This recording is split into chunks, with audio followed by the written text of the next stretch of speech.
नमस्कार दोस्तों। तो हमारी आज की कहानी का नाम है एक राजा और उसकी चार रानियों की कहानी। एक समय की बात है, एक राजा था जिसकी चार रानियां थी। राजा अपनी चौथी रानी से सबसे अधिक प्रेम करता था।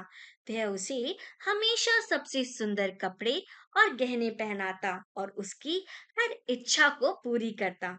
राजा अपनी तीसरी रानी से भी बहुत प्रेम करता था। वह उसे अन्य राज्यों में दिखाने ले जाता, लेकिन उसे हमेशा डर रहता कि वह उसे किसी और के लिए छोड़ सकती है। राजा अपनी दूसरी रानी पर भी भरोसा करता था। वह उसकी साथी और सलाहकार थी। जब भी राजा पर कोई मुसीबत आती, वह उसकी मदद करती और उसे समस्या से बाहर निकालती। लेकिन राजा की पहली रानी सबसे वफादार और समर्पित थी। इसके बावजूद राजा ने उसे हमेशा नजरअंदाज किया। उसने कभी उसकी परवाह नहीं की, लेकिन वह फिर भी राजा से गहराई से प्रेम करती और उसकी हर खुशी के लिए समर्पित रहती।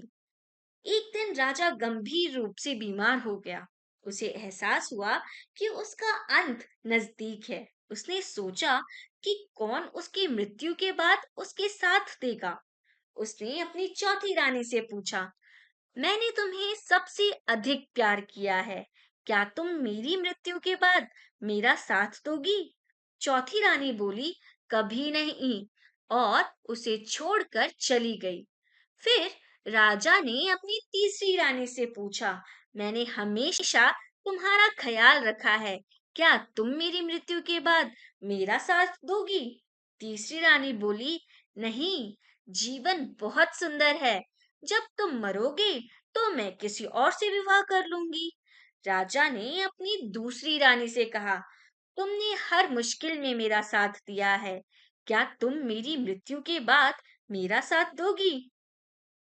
दूसरी रानी ने उत्तर दिया, मुझे माफ करना, लेकिन इस बार मैं तुम्हारी मदद नहीं कर सकती। मैं केवल तुम्हारे अंतिम संस्कार तक तुम्हारे साथ जाऊंगी। अब राजा बहुत दुखी हो गया। अंत में उसने अपनी पहली रानी से पूछा, मैंने तुम्हें हमेशा नजरअंदाज किया है, क्या तुम मेरी मृत्यु के बाद मेरा साथ दोगी?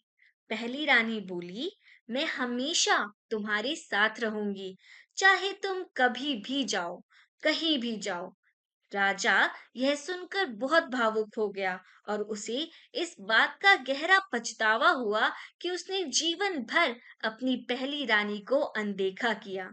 तो इस कहानी में हमें ये सीख मिलती है कि चौथी रानी हमारे शरीर का प्रतीक है, जिसे हम संवारते हैं, लेकिन वह मृत्यु के बाद हमारे साथ नहीं जाती।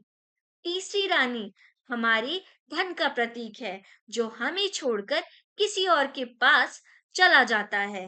दूसरी रानी हमारे परिवार और दोस्तों का प्रतीक है, जो हमारी मृत्यु तक हमारे साथ रहते हैं, लेकिन उसके बाद हमें छोड़ देते हैं। और पहली रानी हमारी आत्मा का प्रतीक है, जिसे हम अक्सर अनदेखा कर देते हैं, लेकिन वही हमारे साथ रहती है।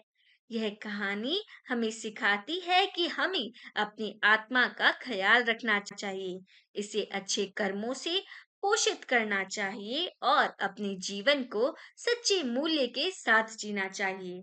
धन्यवाद दोस्तों।